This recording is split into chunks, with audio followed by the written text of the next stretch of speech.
When I look back now, it almost feels like my life back then belongs to someone else.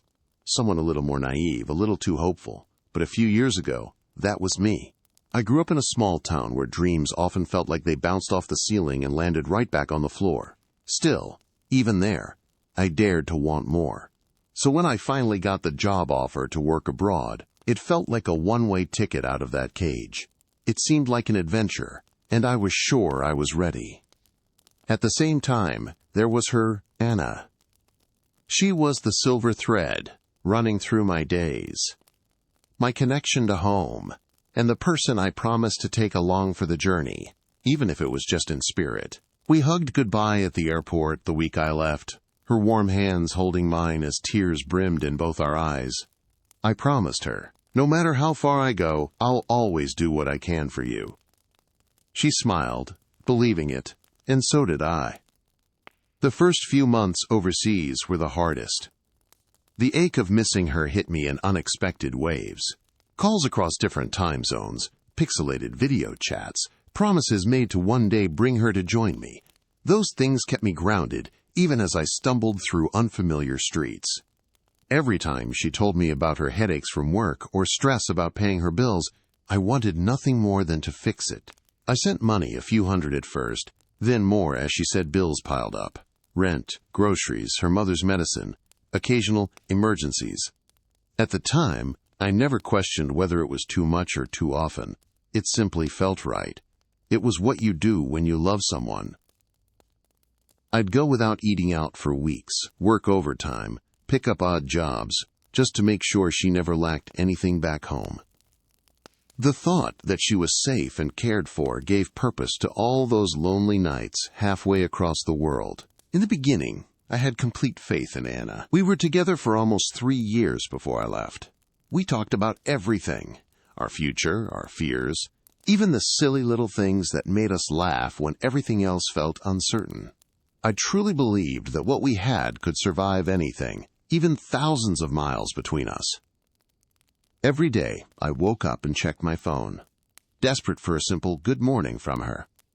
She'd send photos of her breakfast, quick updates about her day, or stories about her coworkers that made us laugh until I almost forgot how far apart we really were.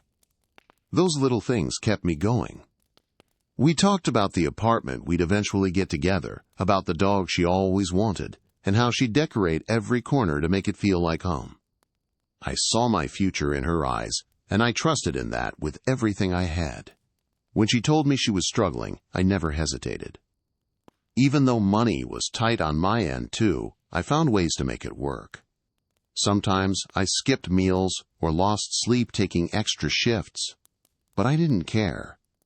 If she needed help, I wanted to be the one giving it. I told myself that if the roles were reversed, she'd do the same for me. There were months when the only thing in my account was the promise that her life was a bit easier because of what I sent. I skipped out on things that most of my friends here took for granted. Nights out, new clothes, even the occasional little treat. It didn't matter to me. My heart was anchored to her and back home. I believed with everything I had that our sacrifices now would one day be the foundation for the life we'd build together. I found comfort in that hope. Doing without was just a small price for something bigger than myself, or so I thought. Looking back, I can trace the very first cracks in our perfect little world to the way Anna began texting me less and less. At first, I thought maybe it was just her adjusting to a new job or going through a stressful month.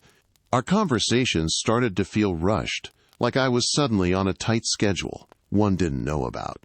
She stopped telling me the little details about her day, and when I reached out to ask how she was, sometimes the replies came hours later, short and a little cold.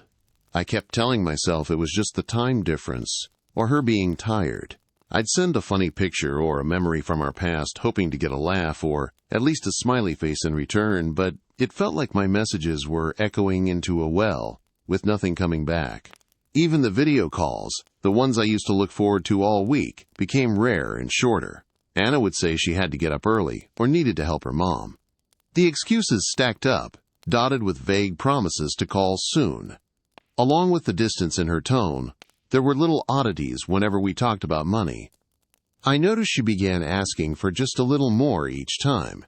saying the landlord suddenly raised the rent, or the utility bill spiked unexpectedly, or her mom's medicine was only getting more expensive. When I offered to pay the bills directly or suggested I could call the landlord myself to clear things up, she insisted it was easier if I just sent the money to her, and she'd handle it. When I asked for a quick photo of the receipt, she'd get defensive, claiming she lost it or hadn't gotten one yet. There was always a reason, always a delay. But because it was Anna, and because I loved her, I chalked it up to bad luck or awkward circumstance.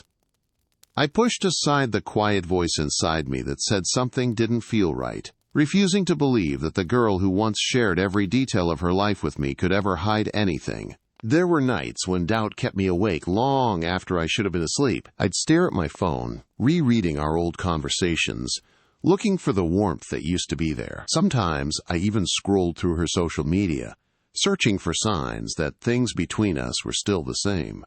Every now and then, after a few too many unanswered messages, I wondered if maybe she was pulling away for reasons she wasn't telling me.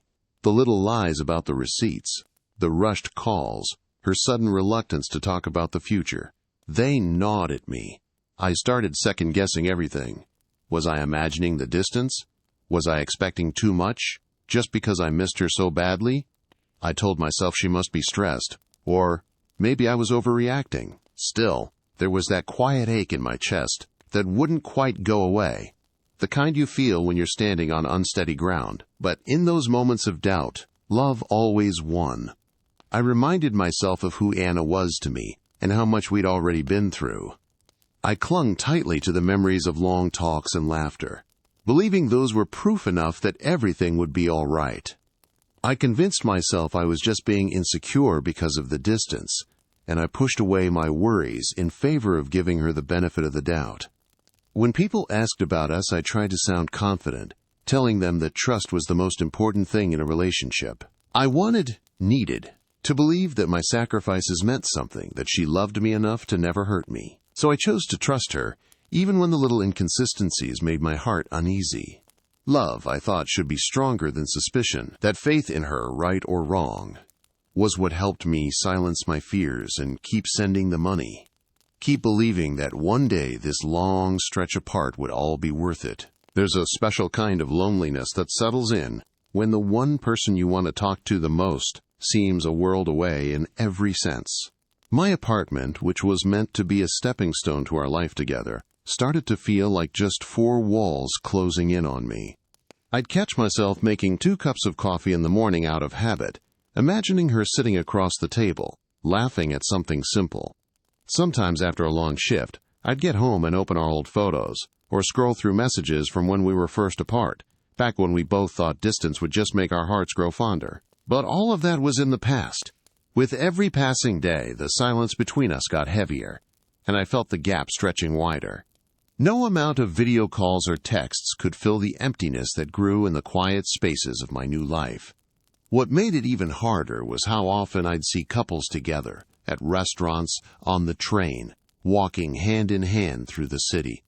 I'd watch them, and it felt like looking through a window at a life that should have been mine. I wanted to share everything with her, the new sights, the small victories at work, the simple joys of a sunny afternoon. But whenever I tried, my words seemed to trail off in messages she'd reply to hours later, if at all. I started to question if she missed me the way I missed her. The more I reached out, the more I realized how truly alone I was on this side of the world. The ache of missing her wasn't just about longing for love.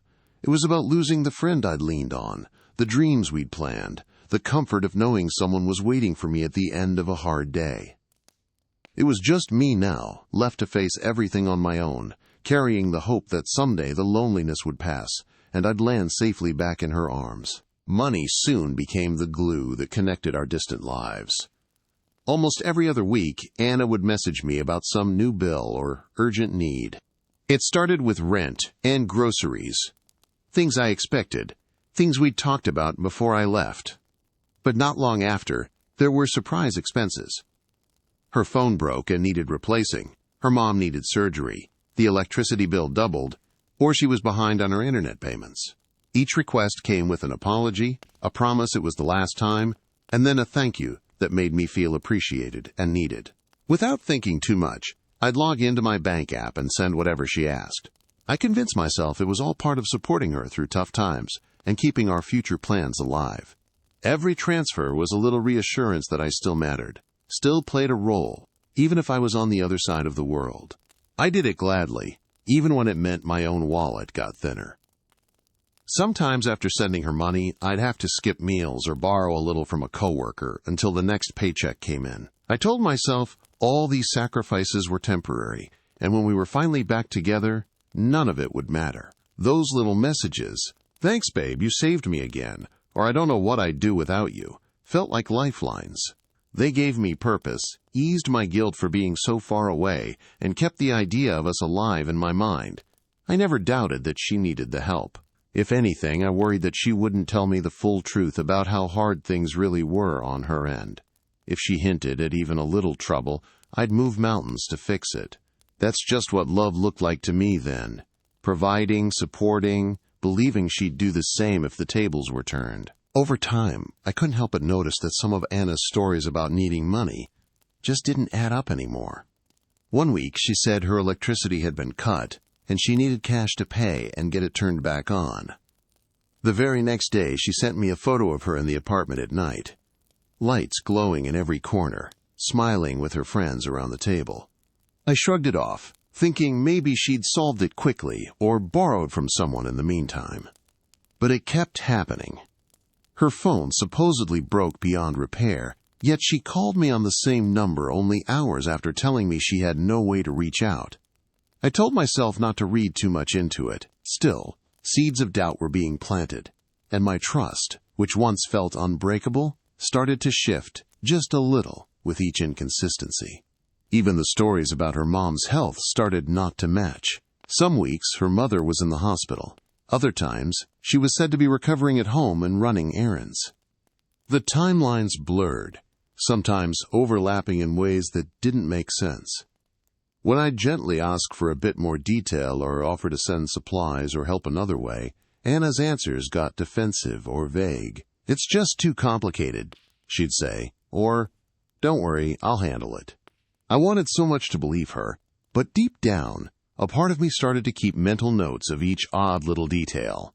Her gratitude felt rehearsed, her needs too conveniently timed with my paydays. It was a strange, hollow feeling, catching myself questioning the person I loved most. I tried to let it go, blaming the distance, but something inside me had definitely changed.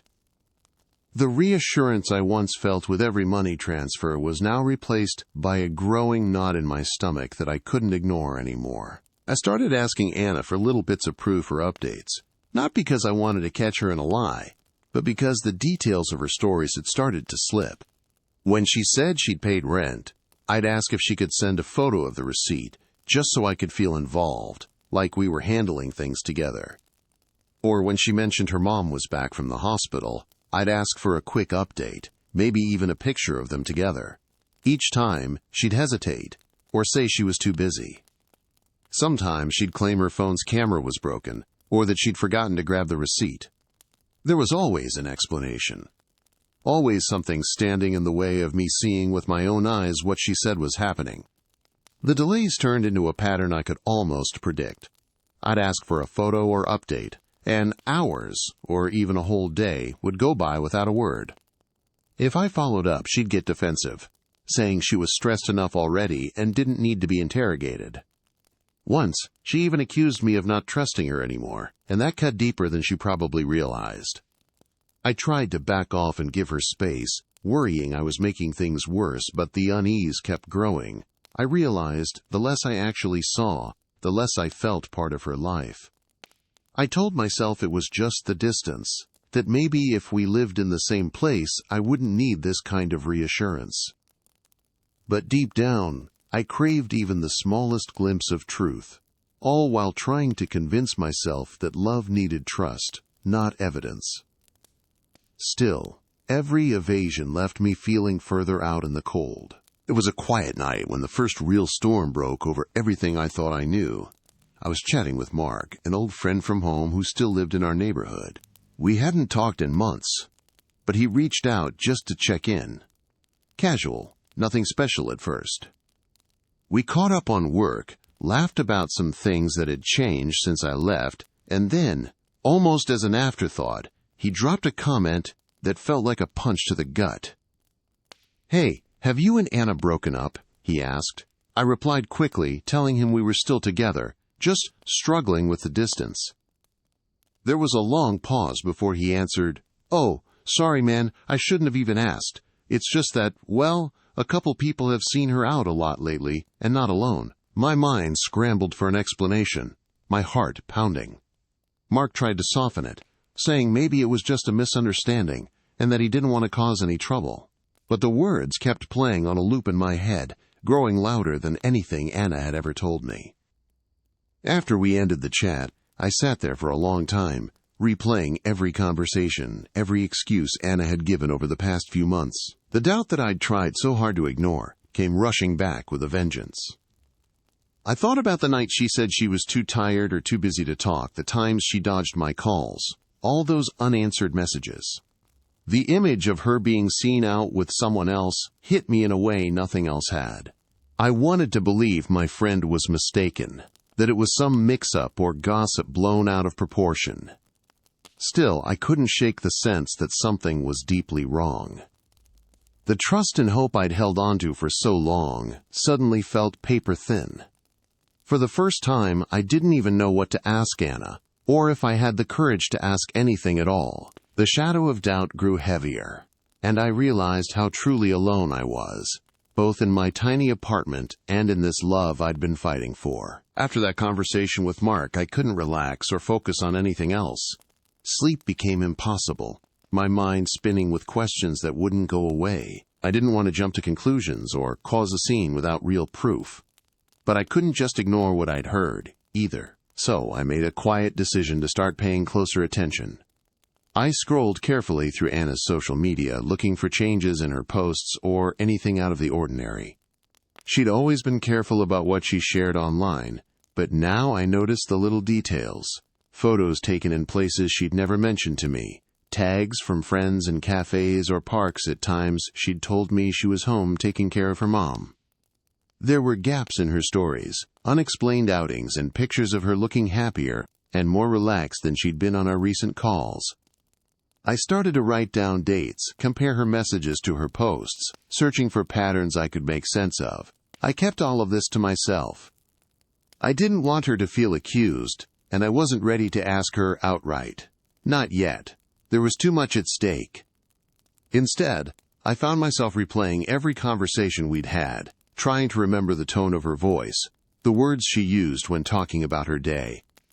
I messaged her like usual, but now I took note of how long she took to respond, and whether her answers matched up with anything I saw online. This secret investigation made me feel guilty, but I couldn't shake the need to know the truth.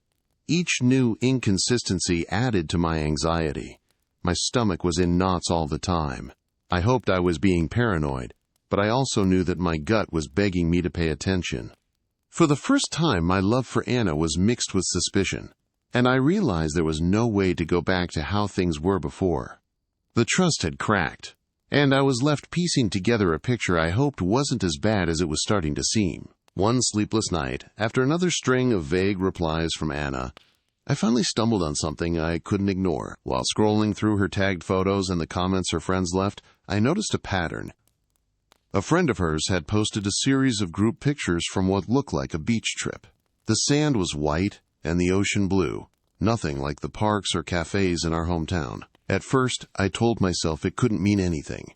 Maybe it was an old photo. Maybe she'd just stopped by for an afternoon. But then I saw the date.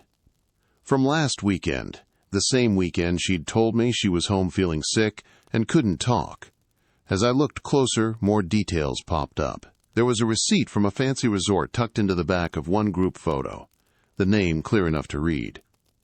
I recognized the logo from a travel website, one of those places that cost more for a single weekend than I'd spent on my own living expenses in a month. With my heart pounding, I searched through public posts and stories from her friends. There were photos of poolside cocktails, laughing in sun hats, even snapshots of expensive dinners at places I knew Anna never mentioned to me. Suddenly, the pieces came together in a way I hadn't wanted to believe. The money I'd sent for bills, for rent, for her mother's medicine, had gone toward mini vacations and luxury hotels. She had said she was struggling, and there she was, grinning in exotic places, surrounded by people I didn't know. One guy in particular, always right next to her in every shot. That hit me harder than anything else. The shock was so deep I had to sit down, staring at my phone as the realization hit. Every denial, every excuse. She'd been using my trust to fund a life that didn't include me at all.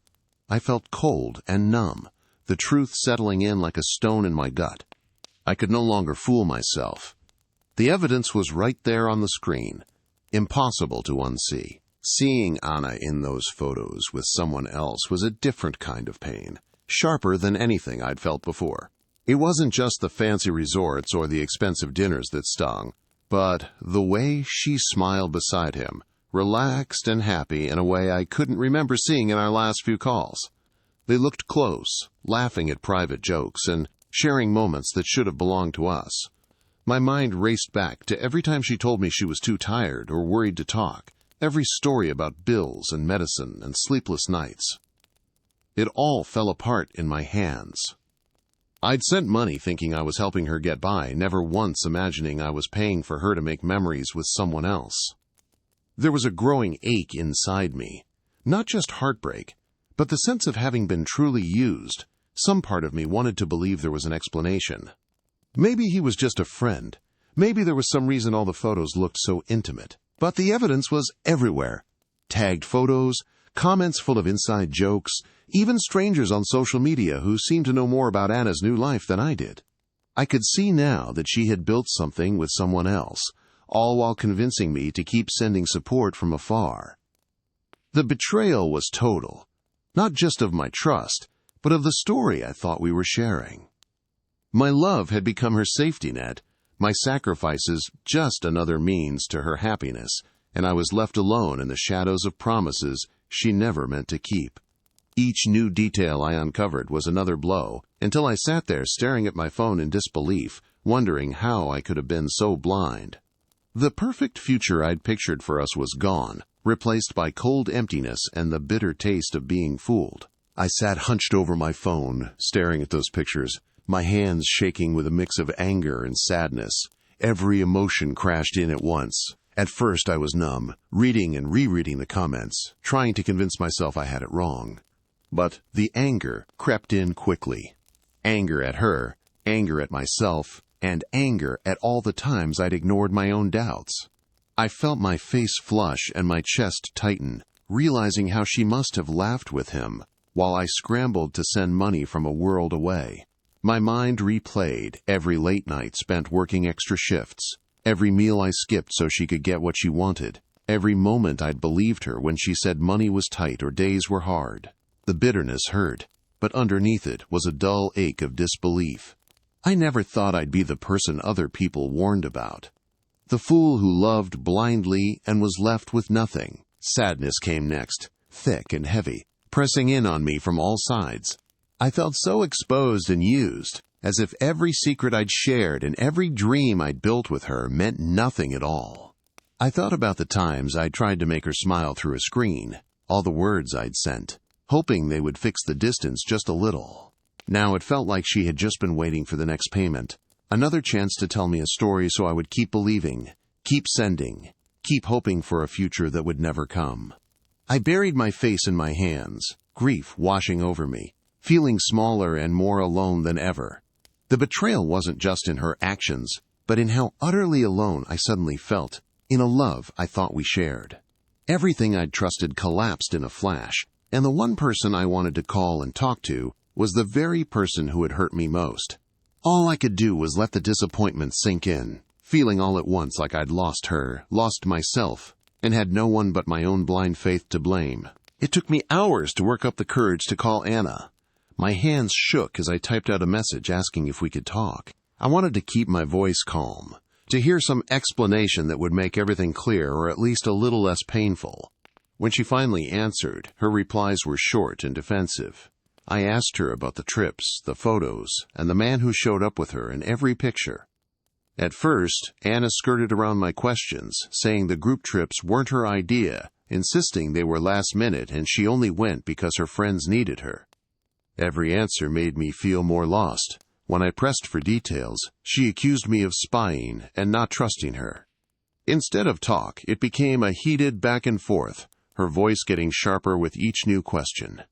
I'd been hoping for honesty, maybe even an apology, but every word from her just drew us further apart. What hurt most was how quickly she turned the blame back on me, like the problem wasn't what she'd done, but that I'd dared to ask. She told me I was overreacting, that I was blowing things out of proportion, and that it was my insecurity ruining everything. At one point, she even went silent for long stretches, leaving my messages unanswered for hours before dropping a cold. Believe what you want.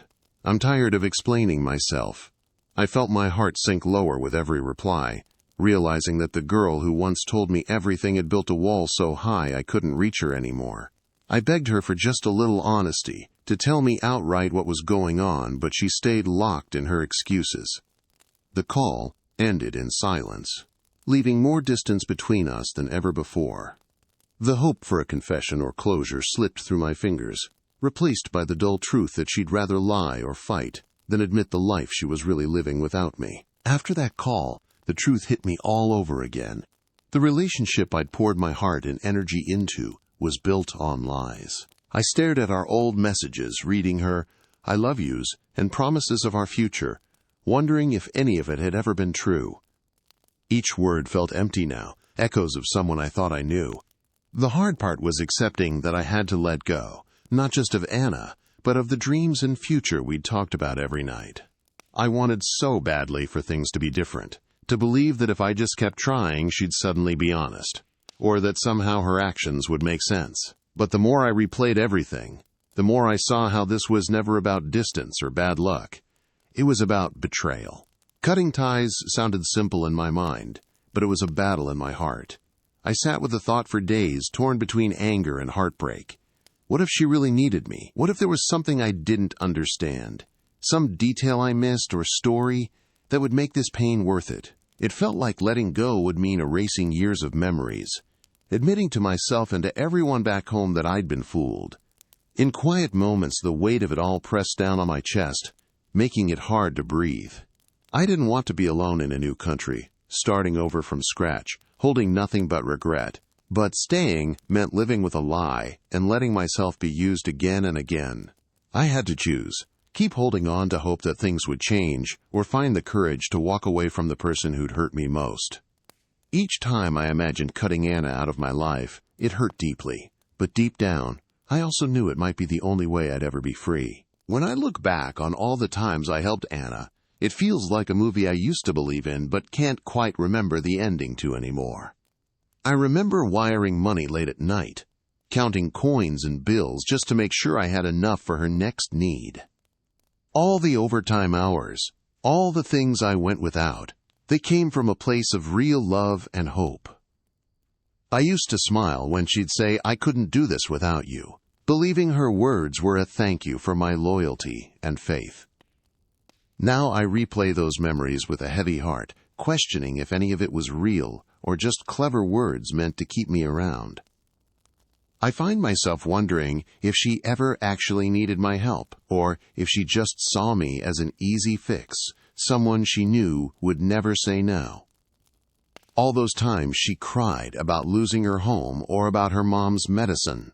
Were they real tears, or just the right words to tug on my heart? The doubts eat away at the good memories.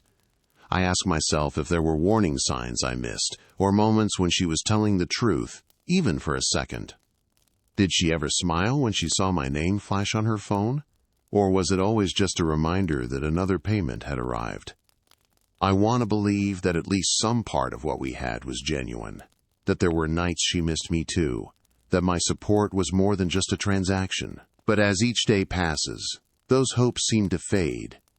The more I dwell on what I gave and what I lost, the more I see how easy it can be to confuse love with obligation, loyalty with being taken for granted. The painful truth is that I may never know if any of it was real, but deep inside, I now see that my giving heart deserves more than someone who only reaches out with an open hand, never willing to give back even a little honesty in return. After a few days spent nursing my pain in silence, I knew I couldn't keep living with so many questions twisting up my heart. I was tired of replaying conversations and doubting every memory. Tired of wondering if my instincts were wrong or if I was being unfair. I wanted to know the truth for sure, not just from what people whispered or what I guessed from half-hidden photos. So I made myself a plan. I started to screenshot every message between Anna and me, tracking the dates she asked for money and the stories she told. I copied down every social media post I could find of her on those same days, her grinning in a new place, tagged at hotels and restaurants she never once mentioned. I saved receipts and posts, piecing together a timeline that showed where she really was each time she claimed to be struggling alone at home. It felt cold, almost detective-like, but it was the only way I could finally stand on solid ground. I kept my efforts quiet, never letting Anna see that I was digging for proof. It was crushing, comparing her late-night I miss yous with photos that told a different story, but I forced myself to keep going. For once, I put my feelings aside and focused on facts. Every piece of evidence stacked up into a picture I couldn't ignore anymore. A pattern of deception so clear, even my hopeful heart couldn't explain it away. My goal wasn't just to prove her wrong, but to protect myself, to finally have a reason I could say out loud for cutting her off. I wanted to make sure that if she tried to turn accusations back on me or manipulate the story, I could show exactly what had happened. Gathering that proof gave me a sense of control for the first time in months. It was painful work, but it was also my first real step toward letting go, toward finding closure, and maybe even forgiving myself for believing in someone who never really cared the way I did. I took a deep breath and organized everything I had collected over those long, restless nights. My laptop and phone became crime boards, filled with screenshots of Anna's messages where she begged for rent money or claimed her mom was in the hospital again. Right next to those, I pasted images from her friends' social media, her out at fancy dinners, beaches, resorts, always with the same group of people, and always grinning, carefree.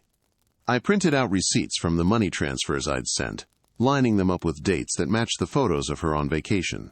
There were emails from hotel bookings and tagged posts with locations I could pinpoint on a map. Each line of evidence was a brick in the wall of truth I desperately needed to see.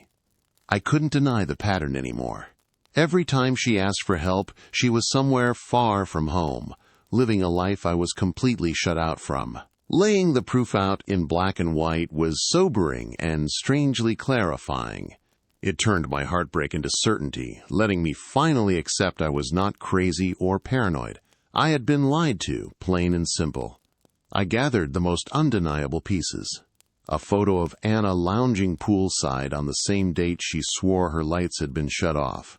A receipt from a luxury restaurant on a night she said she needed money for her mother's medication. I created folders of these images and records, making it impossible for her to talk her way around the facts. The truth hurt, but it also gave me the kind of power I hadn't felt in months. I wasn't hunting for revenge. I just wanted to stand face to face with what was really happening, and finally shed the illusion I'd held onto. The pile of proof was my armor now, and as much as it wounded me to realize everything I'd invested had been wasted, I felt ready, at last, to step out of denial and take my life back. Once I had gathered everything, I sat alone, running through all the ways the confrontation could go. My head was heavy, but inside I found a new calm forming. I knew I couldn't let anger take over or let tears blur my words.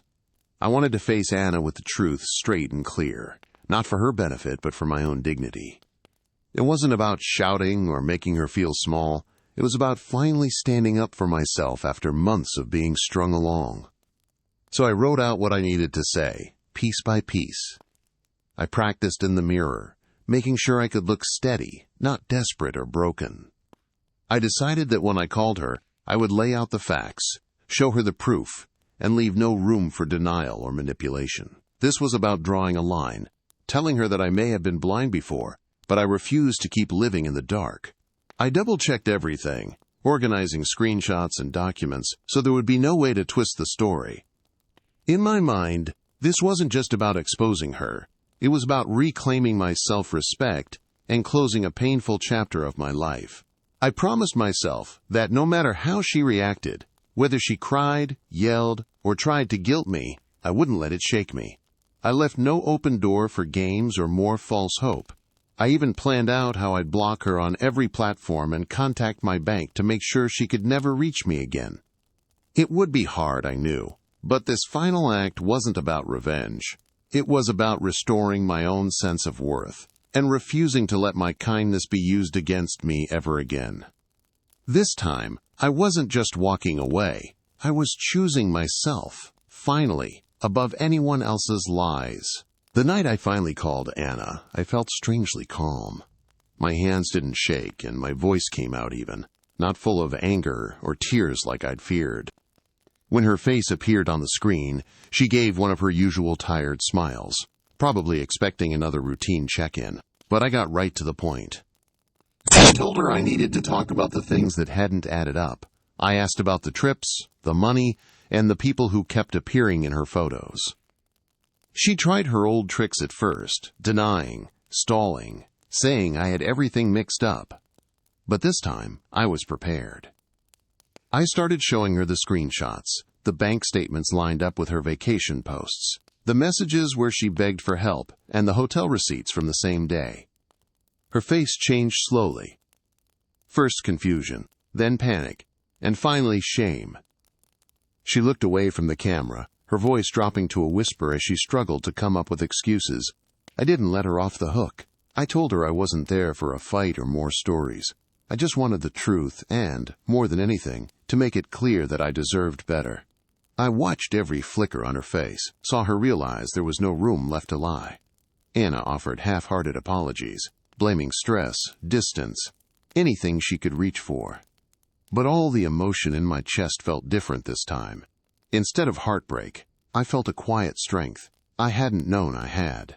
I ended the call on my own terms, telling her clearly and calmly that what she did was wrong, that the trust was broken, and that she wouldn't get another chance to hurt me.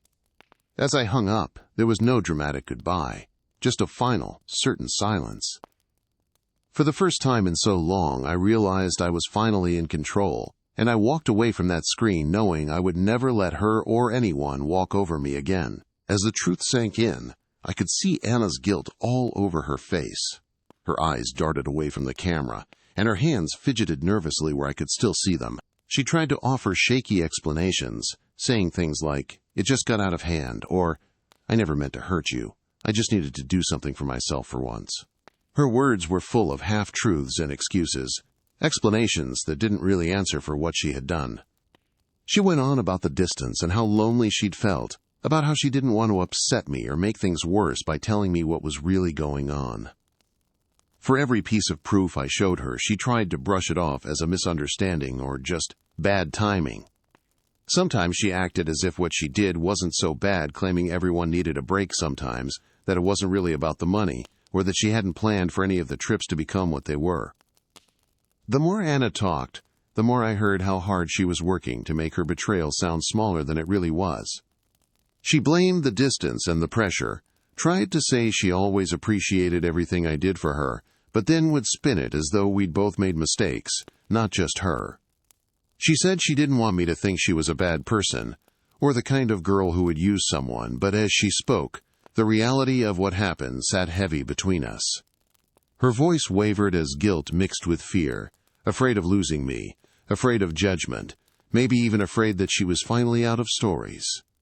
But even as she sought sympathy, or one last bit of understanding, I knew I couldn't let her rewrite the story to make her deception feel smaller. Her justifications rang hollow.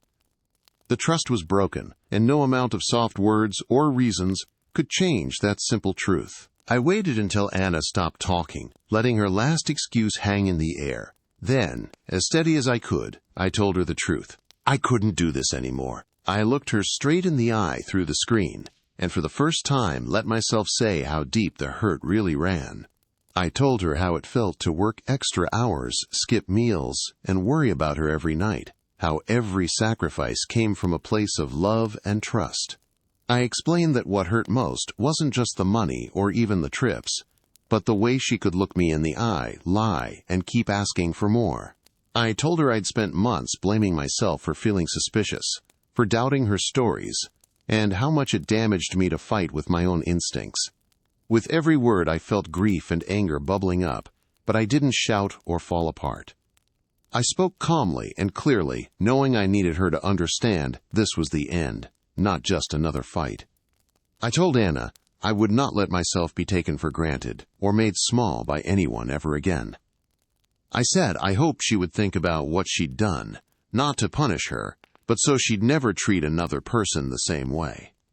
I told her, flat out, that the trust was gone and that a future together wasn't possible when everything between us had turned into lies.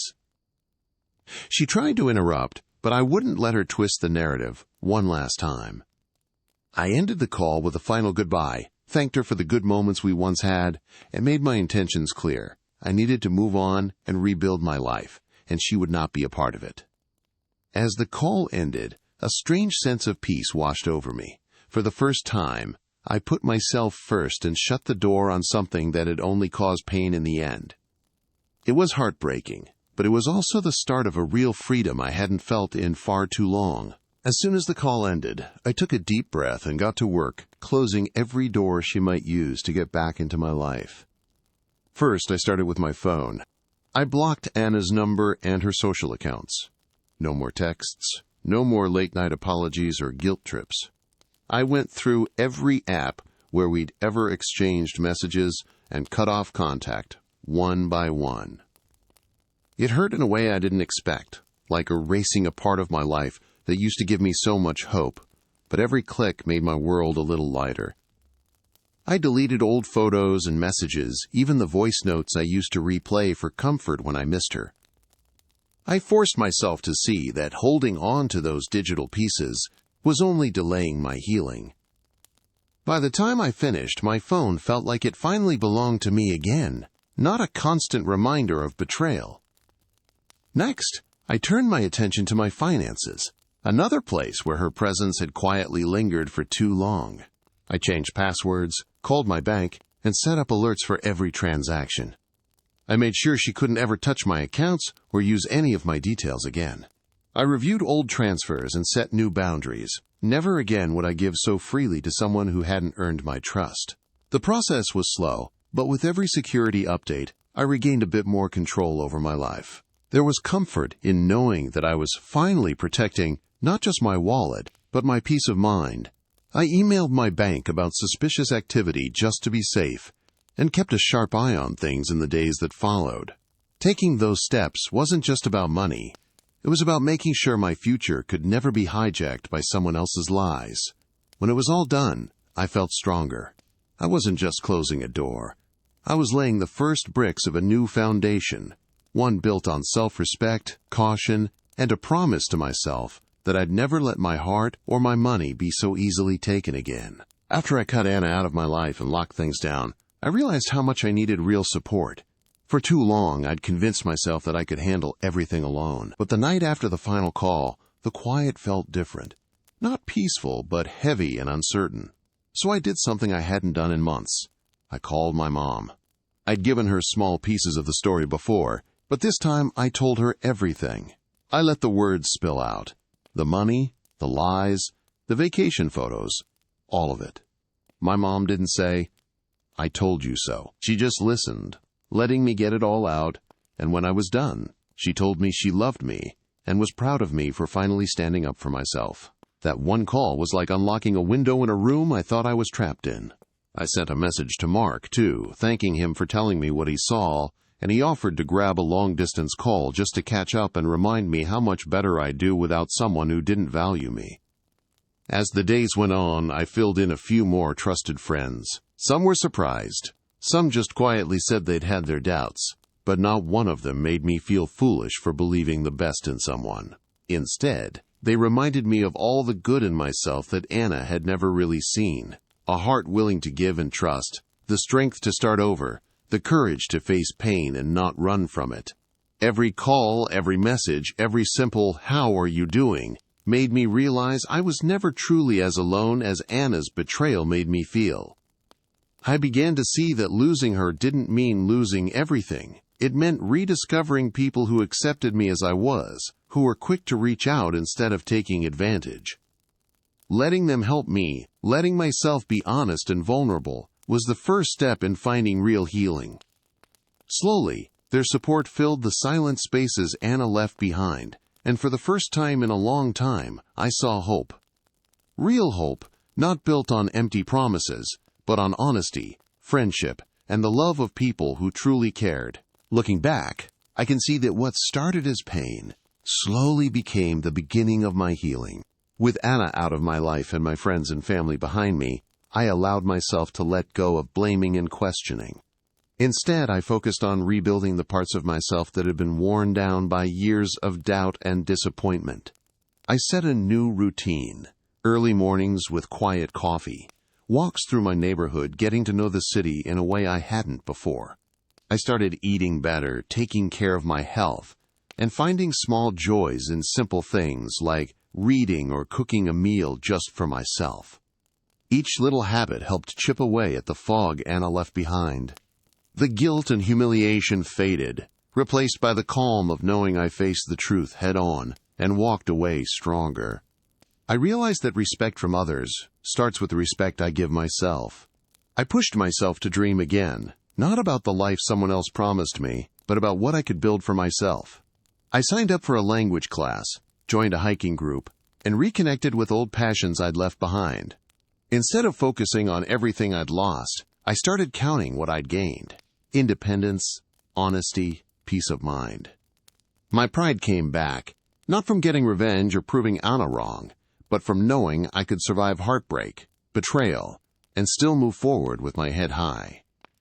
Bit by bit, I became more than just someone who'd been used. I became someone who could trust again, most importantly, trust myself.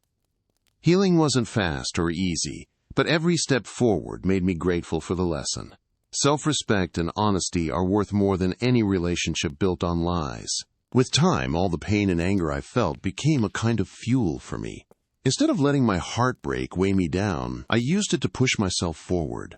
I threw myself into my job and started saying yes to more opportunities at work, projects I used to avoid, events I'd once skipped because Anna might call. My focus sharpened. I began to earn respect and trust from colleagues and my boss, and for the first time I felt proud on my own terms, not just as someone's supporter. The goals that once seemed far away suddenly felt possible. Even small achievements took on new meaning, like learning a new language or finally exploring the city's corners I'd never noticed before.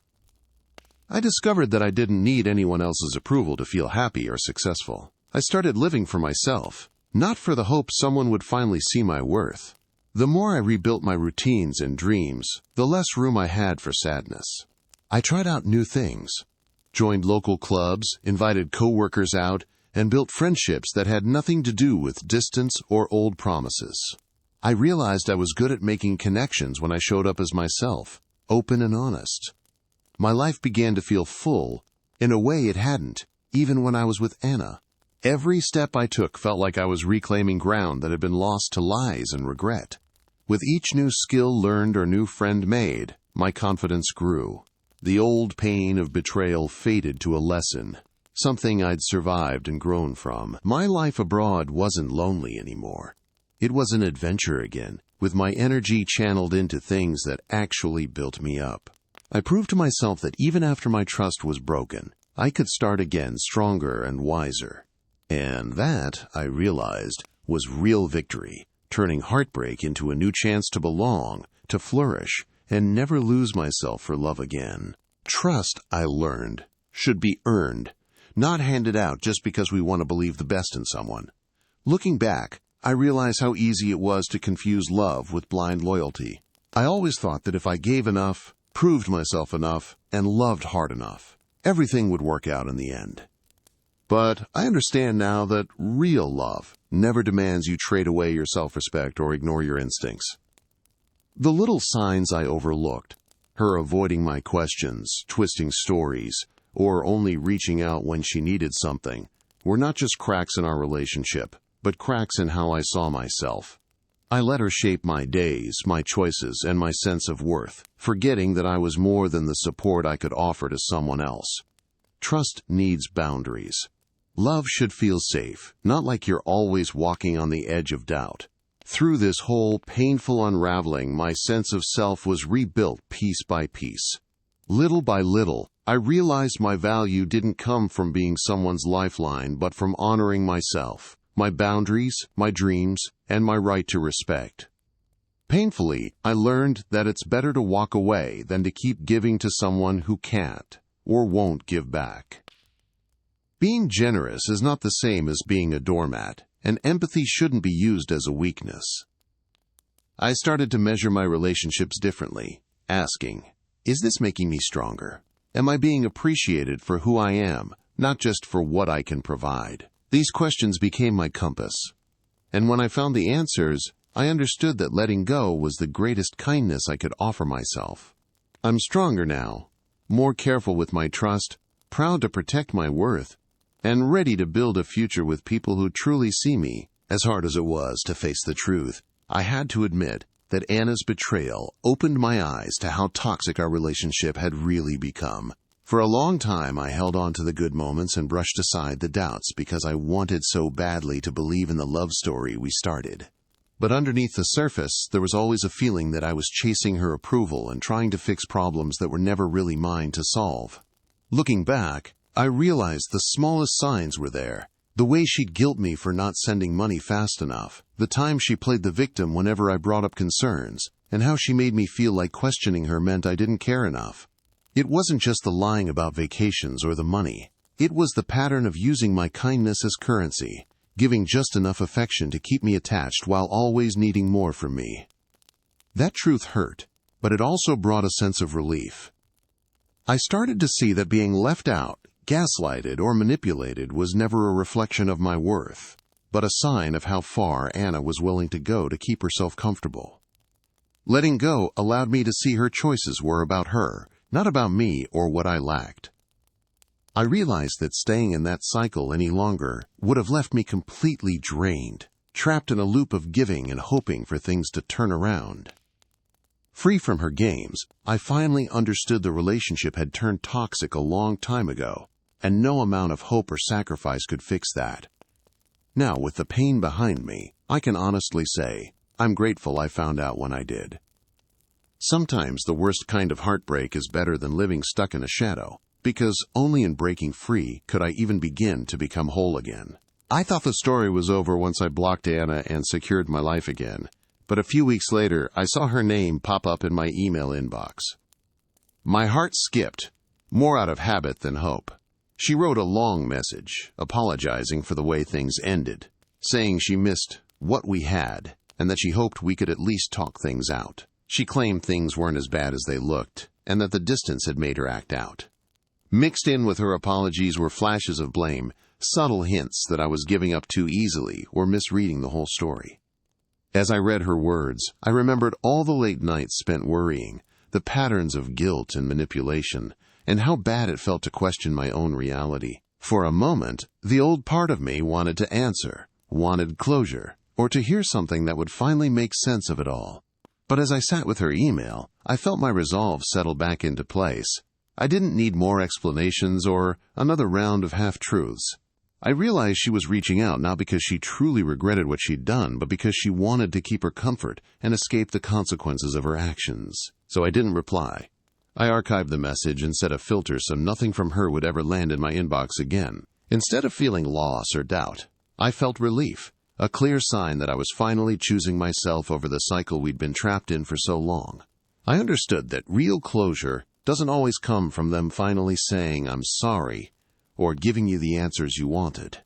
Sometimes, the only closure you need is the strength to leave the past where it belongs.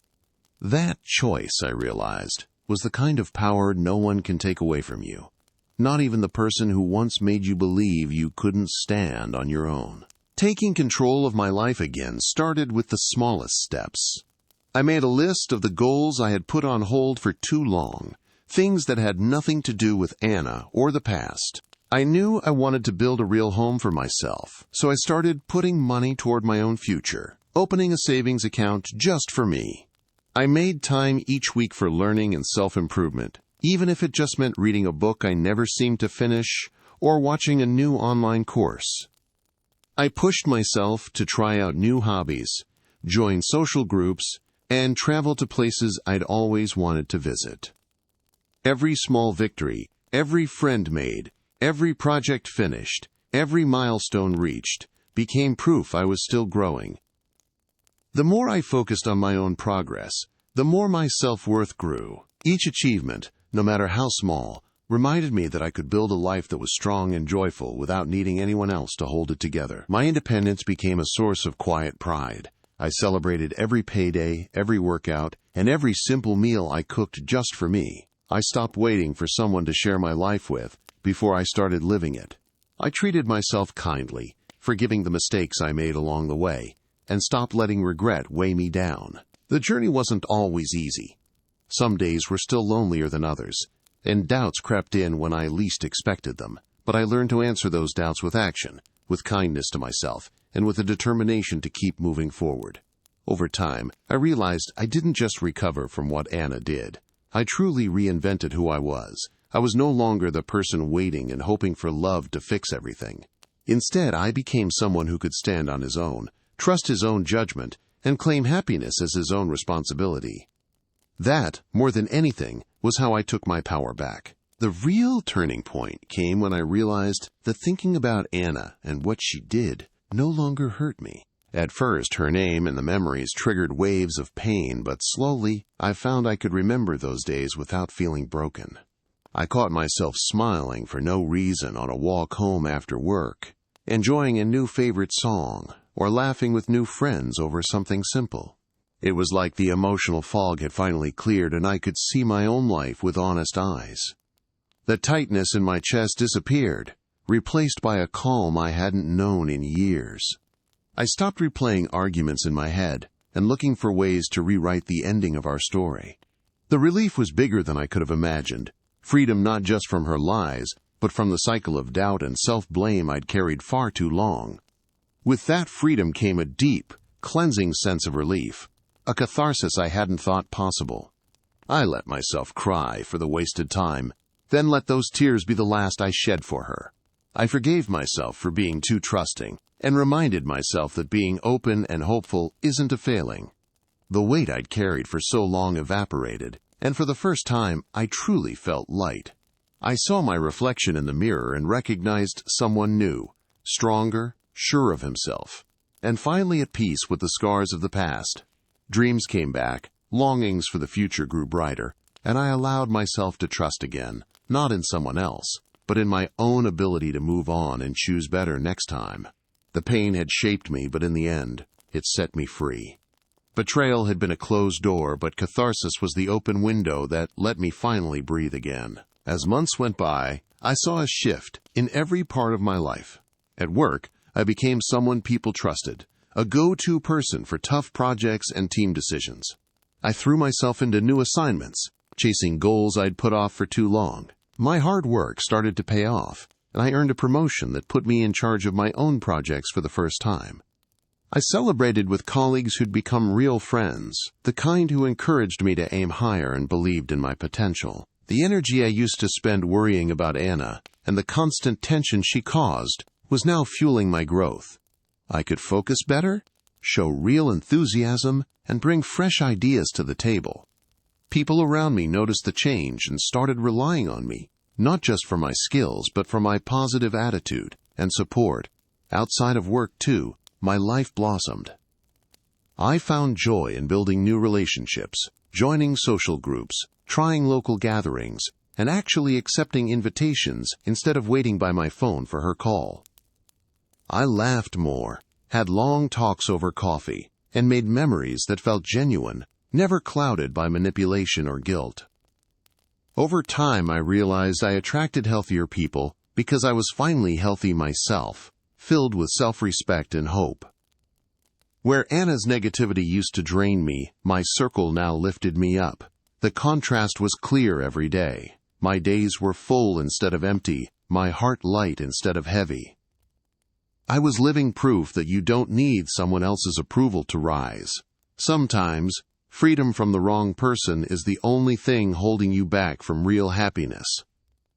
The more I flourished in my own way, the more grateful I became for the chance to start over without her shadow darkening my path. I never went looking for revenge, but life has a way of balancing things out in its own time.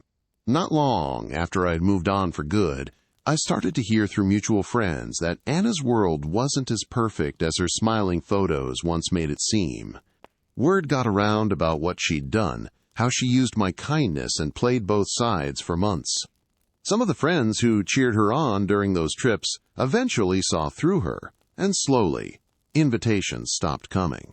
There were whispers of unpaid bills, promises she broke with others, and the money she owed that couldn't be explained away anymore.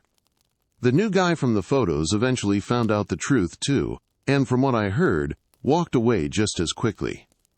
The web she spun eventually caught up to her, and the support she once counted on simply vanished. Financially, things caught up with her too. Without my steady help, Anna struggled to keep up the lifestyle she'd gotten used to. Social media posts faded, and, according to mutual friends, she moved back in with her parents for a while to, quote, get back on her feet. She even reached out to others for help, but people who had heard about her games were cautious or just flat out said no. In the end, her choices left her alone and facing the hard consequences she once avoided by leaning on me or anyone willing to listen to her stories. It wasn't a loud or public downfall, more like doors closing quietly, one by one. That, to me, was life's poetic justice. I never wished harm on her. I just hoped truth would catch up. Seeing it happen from a distance, I felt no joy in her struggles, but I did feel closure. The world had made things right in its own way, showing me that you can only run from the truth for so long before it finds you. Watching Anna's life unravel from a distance taught me more about karma than I ever would have believed before. I didn't need to wish for a dramatic downfall or hope she would be punished. Life seemed to take care of that all on its own. Every lie, every manipulation, every time she took advantage of someone's trust, seemed to eventually circle back to her. She lost her friends, her comfort, and the easy laughter that had once come at my expense. For every person she pushed away with her stories and half-truths, she found herself with fewer and fewer people willing to answer her calls. I realized, in a quiet way, that the world balances out in its own time. When your relationships are built on lies and using people, sooner or later, reality sets in. Watching this happen made me see that I didn't need revenge or even an apology. The truth was always going to surface. In the end, what mattered wasn't that she faced consequences, but that I finally trusted the process and let go of the bitterness. Life handled things in a way that was fairer and more lasting than anything I could have planned. Karma showed me that the best thing I could do was move on, focus on my own growth, and let others face the results of their actions. There's a peace in watching justice play out naturally. It taught me patience, the value of walking away, and to keep faith that what you put out into the world eventually comes back to you. My only real victory wasn't in seeing Anna lose, but in knowing I had rebuilt my life without hurting anyone in the process. At the end of it all, I discovered that the universe doesn't forget. True closure comes when you trust it enough to heal, grow, and leave the past to its own lessons. One evening, I sat by my window as the soft glow of the setting sun filled my apartment. There was no rush of guilt or anxiety in my chest, just a quiet stillness. I closed my eyes and listened to the sounds of my new life. Distant city traffic, laughter from a neighbor's balcony, and the low hum of music I'd chosen just for myself. For the first time in years, I didn't feel weighed down by worry about what Anna was doing, or what lie I might uncover next. I could breathe deeply without that old, crushing heaviness clinging to every thought. I realized in that peaceful moment that the chain of lies had been broken, and I was finally free to shape my life without fear or doubt whispering over my shoulder. It was the kind of peace I hadn't even dared to hope for in the darkest days of heartache. As the sky faded into night, I thought about how far I'd come. There was a lightness in my soul, as if the parts of myself I thought I'd lost had quietly found their way back home. I learned to be grateful for every honest day, even the ones that were hard or lonely, because they belonged only to me and nobody else's drama. Being free from Anna's games wasn't just a relief. It was a gift I never thought I'd be strong enough to give myself. I knew there would always be life's challenges, but the fear of betrayal was gone, replaced by a deep trust in my own ability to start again. As I watched the city lights flicker on below, I smiled, knowing that my story wasn't defined by what hurt me, but by the peace I found after letting go. That's when I truly understood. Being honest with yourself and cutting away the source of your pain is worth every ounce of struggle. The freedom that follows is the real reward. Now, when I look in the mirror, I see someone who survived not just heartbreak, but learned to trust himself again. I learned that giving people the benefit of the doubt is important, but it shouldn't come at the cost of my own intuition. I used to think that loving someone meant always choosing them, even when it hurt. But now I know real love starts with respecting yourself first. I carry that lesson into every new day. Whether it's making choices at work or building friendships, I remind myself that my instincts matter. Trust isn't just about believing others. It's about believing in your own strength to handle the truth if it shows up. Pain taught me that being careful with my trust isn't being cold. It's about being wise and not letting anyone else define my worth or happiness ever again. I don't regret my journey, even though it was rough. In the end, I found more than just freedom from a toxic relationship. I found the ability to stand strong on my own. I choose now to move forward with open eyes and an open heart, but never at the expense of my own well-being. There's hope every time I take a chance on myself, every time I set a new goal and reach it. I know I can face whatever comes next, not because I'm immune to pain, but because I trust myself to heal and keep growing. The past is behind me, and the future is finally mine to build. That's the greatest comfort of all, knowing I can trust myself to pick up the pieces and turn them into something better, brighter, and truly my own. Looking back now, I can see how far I've come and how much I've changed since those days. I'm not the same person who once waited for messages, sent money out of blind hope, or let someone else's lies shape his future. I'm stronger, clearer, and more honest with myself than I ever was before. The truth is, I stopped waiting for an apology or a real explanation from Anna. I stopped wondering if she'd ever feel the weight of what she'd done. Because at some point, I realized none of that mattered. What mattered was my freedom, my ability to walk away with my head high and my heart healing. I learned that the real victory isn't in seeing someone who hurt you suffer, but in realizing you're no longer trapped by their choices. I moved on with my dignity and dreams intact. So, if there's one thing I want you to remember, it's this. I was the one who moved on, and she was left with only regret. She chased comfort at the cost of honesty, and in the end, she lost the one person who would have given her everything. I gave myself the closure she never could, and I found a happiness that had nothing to do with her approval. My life is mine now, open, honest, full of hope and possibility. Sometimes, justice doesn't come as a big dramatic act, but as a quiet decision to choose yourself. She lost a future built on love and trust, and I gained a life built on self-respect. In the end, that's the only closure I needed. The peace that comes from knowing I moved forward, while she's left only to wish she had done the same.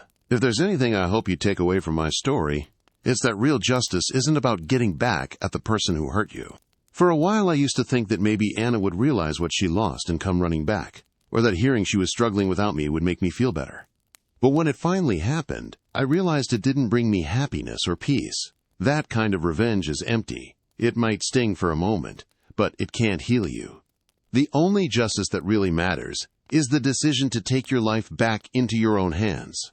It's the quiet strength to let go of what's toxic and damaging, to walk away without letting their mistakes define your future. You can't control what someone else does, but you can absolutely choose what you accept and how you move forward. Reclaiming your power is about more than just shutting a door or cutting someone off. It's about finally giving yourself the care and respect you always deserved. With every day that I rebuilt my life, I realized I wasn't just surviving Anna's betrayal. I was thriving because I stopped holding on to what couldn't serve me anymore. Self-respect isn't loud or angry. It's a promise you make to yourself that you won't be used or broken by someone else's choices. If you want real closure, start by choosing yourself over revenge. Start by picking up the pieces and building something new out of your pain. There's justice in standing tall, doing no harm, and letting your peace be the answer to what you've overcome.